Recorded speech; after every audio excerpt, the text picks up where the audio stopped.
నమస్తే welcome to Aadya TV నేను మీ స్వర్ణ ప్రస్తుతం మనతో పాటు ఉన్నారు సీనియర్ జర్నలిస్ట్ సినీ పరిశోధకులు ఈ మంది రామారావు గారు. నమస్తే అండి.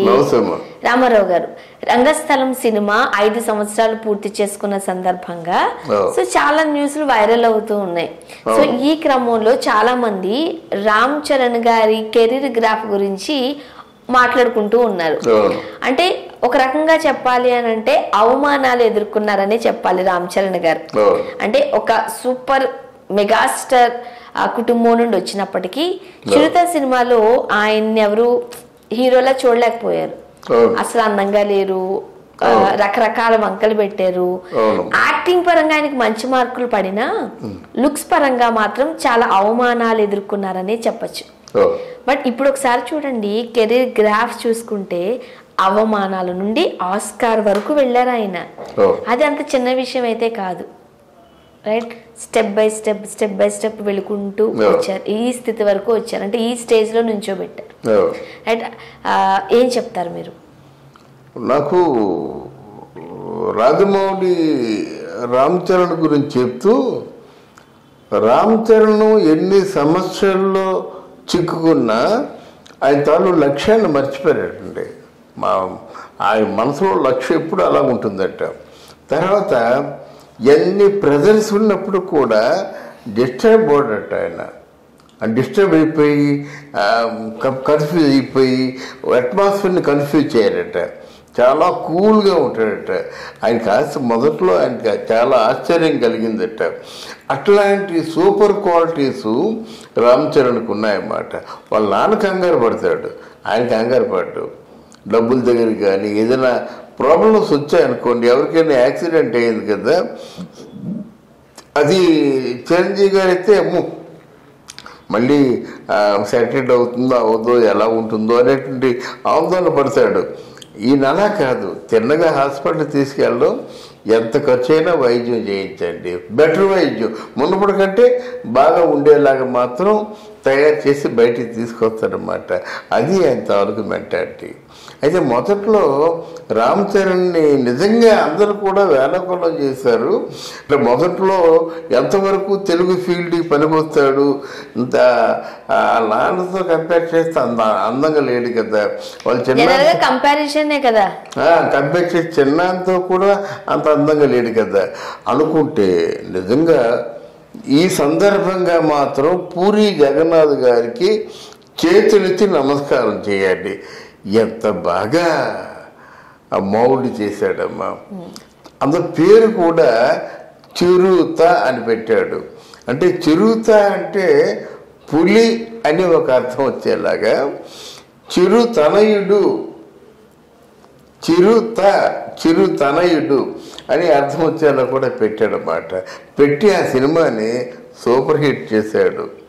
అదో శర్మ ఎవరు ఉన్నారు కదా, ఆవిడ చాలా బాగా చేసింది. ఇలా కూడా చాలా బాగా చేశాడు. మొదటి సినిమానే యూత్ విపరీతంగా ఎగబడి చూసేలాగా మాత్రం తీర్చిదిద్దిన మహోన్నతమైన వ్యక్తి ఎవరైనా ఉన్నారంటే డెఫినెట్గా మనకి పూరి జగన్నాథ్ గారిని మనం ప్రశంసించి తీరాలి.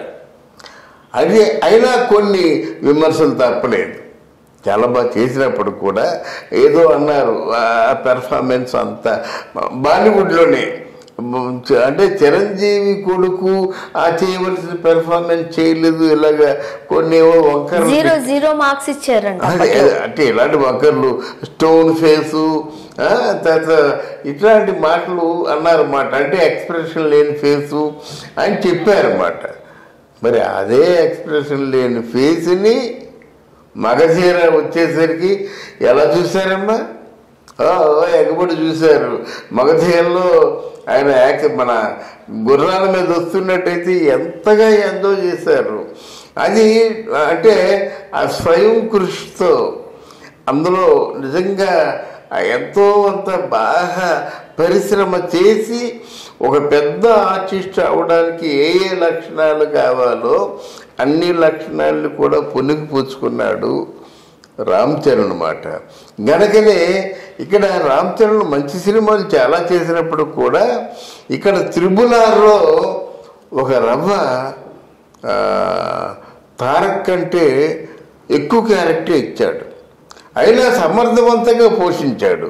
ఎందుకంటే ఆర్టిస్టు అయితే కదా ఆ క్యారెక్టర్ని బాగా గ్రిప్పులో ఉంచుకుంటాడు. అలా కాకుండా ఆర్టిస్ట్ కాకపోతే పడిపోతాడు అన్నమాట. క్యారెక్టర్ పెద్ద ఇచ్చాడు కానీ చేయలేకపోయాడు అనేస్తాం మనం అంటాం కదా. అలాంటిది ఆ క్యారెక్టర్ని అంటే మనకి తారక్ ఎంత బాగా చేశాడో క్యారెక్టర్ని, ఇలా కూడా అంతే సమర్థవంతంగా షహబాజ్ అనేలాగా చేశాడు.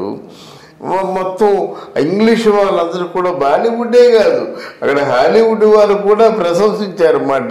మరి ఎగబడి ఇంటర్వ్యూలు అడిగారంటే, వాళ్ళ ఒపీనియన్ తెలుసుకున్నారంటే, అంతగా ప్రైజ్ చేశారంటే మరి ఎంతగా చేసి ఉండాలి. గనక డెఫినెట్గా మీరు చెప్పినట్టుగా ఇప్పుడు అవమానాలు దగ్గర నుంచి ఆస్కార్ అవార్డు కొట్టేంత వరకు, కొట్టంటే ఆయన కొట్టడం కాదు, మళ్ళీ దానికి లాజిక్ అంతా అవసరం లేదు. కానీ ఆయన డ్యాన్స్ చేసినటువంటి ఆ పాటకి అక్కడ ఆస్కార్ వచ్చింది. ఆస్కార్లో సెంటర్ ఆఫ్ అట్రాక్షన్గా ఉన్నాడు. మన తెలుగు వాళ్ళంటే అంత క్రేజ్ ఉందని అక్కడ లాస్ ఏంజల్స్లో తెలిసింది. అంతే, దానికి రీజన్లు లాజిక్లు పేకవలసిన అవసరం లేదు మనం. అది అంటే నువ్వు చెప్పినట్టుగా అవమానాల దగ్గర నుంచి ఆస్కార్ దాకా మనకి మాత్రం డెఫినెట్గా రామ్ చరణ్ ఆయన తనకు స్టామిన ఆ పొటెన్షియాలిటీని నిలబెట్టుకున్నాడు. మధ్యలో బ్రూస్లీ ఇలాంటి కొన్ని సినిమాలు మళ్ళా రామ్ చరణ్ ఎక్కడ తీసుకెళ్తాయో అని అనుకున్నాం, కానీ మళ్ళీ లేచారని చెప్పచ్చు. కథల ఎంపికలో రామ్ చరణ్ గారు చాలా జాగ్రత్తగా ఉంటారు అని కూడా విన్నాం. అవునమ్మా, జాగ్రత్తగా ఉండబట్టి ఈరోజు మరి రంగస్థలం చూసాం కదా. నిన్న రంగస్థలమే ఆల్మోస్ట్ ఒక ఎన్నో అవార్డులు తెచ్చుకుంటుందని చెప్పారు రంగస్థలం. తర్వాత మీకు గుర్తుందో లేదో, రంగస్థలం విజయోత్సవ సభకి మన పవన్ కళ్యాణ్ వచ్చాడు.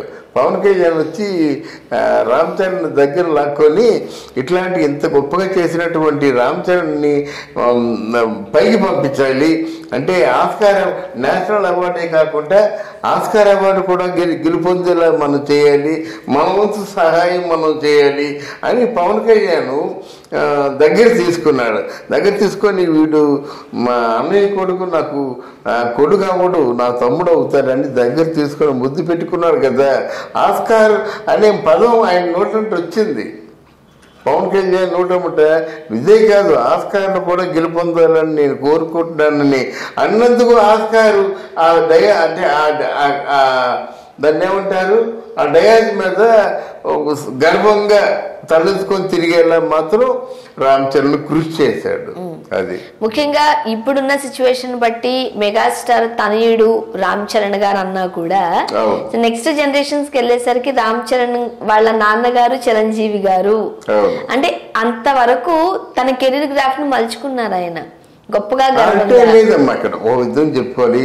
వాళ్ళకి వాళ్ళ నాన్నగారు చిరంజీవి గారు అంటే చిరంజీవి గారు లైఫ్ అంతా చూసుకున్నట్టయితే ఒకటి ఖైదీ అని జనరల్గా ఉంటుంది కదా. కానీ ఆయనకి ఢిల్లీ అదే కదా చెప్తుంటాడు, అసలు నేషనల్ అవార్డు ఫంక్షన్లోనే మనకి చోటు లేదురా బాబు అని చెప్పాడు. నిన్న కూడా ఏదో చెప్పాడు అన్నమాట. ఆ నేషనల్ అవార్డు ఫంక్షన్కి వెళ్ళడానికే మనకు చోటు లేదు. అలాంటిది నేషనల్ అవార్డు కాదు, ఇప్పుడు ఆస్కార్ అవార్డులో సెంటర్ ఆఫ్ అట్రాక్షన్గా ఉన్నారంటే మరి ఎంత ఉప్పొంగిపోతారమ్మా వీళ్ళందరూ కూడాను. చాలా గొప్ప విజయం సాధించినట్టు లెక్క.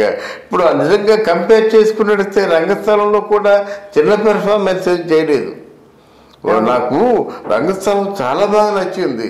దట్టు నటుడిగా తనకంటూ ప్రత్యేక గుర్తింపుని తీసుకొచ్చిన సినిమా ఏదైనా ఉంది అని అంటే అది ఫస్ట్ ప్లేస్ మాత్రం రంగస్థలం అనే రంగస్థలం. అందులో ఒక క్యారెక్టర్, ఫిజికల్ ఇంటిగ్రిటీ ఉన్న క్యారెక్టర్ ని అంత గొప్పగా చేయడం మాత్రం ఇంకొకరు చేయడం చాలా కష్టం. చాలా కష్టపడి చేశాడు. ఆ విధంగా సమంత కూడా అంతే అదే స్థాయిలో చేసిందన్నమాట. ఆ జీవితంలో అంటే మోన్యుమెంట్స్ అన్ని మనం చెప్పుకుంటుంటే మనం గర్వకారణంగా ఉన్నాడు రామ్ చరణ్. అది ఇంకా కెరీర్ గ్రాఫ్ పెంచుకుంటూ పోవాలని మంచి మంచి సినిమాలు మనకు అందించాలని మనస్ఫూర్తిగా కోరుకుందామండి. Thank you very much.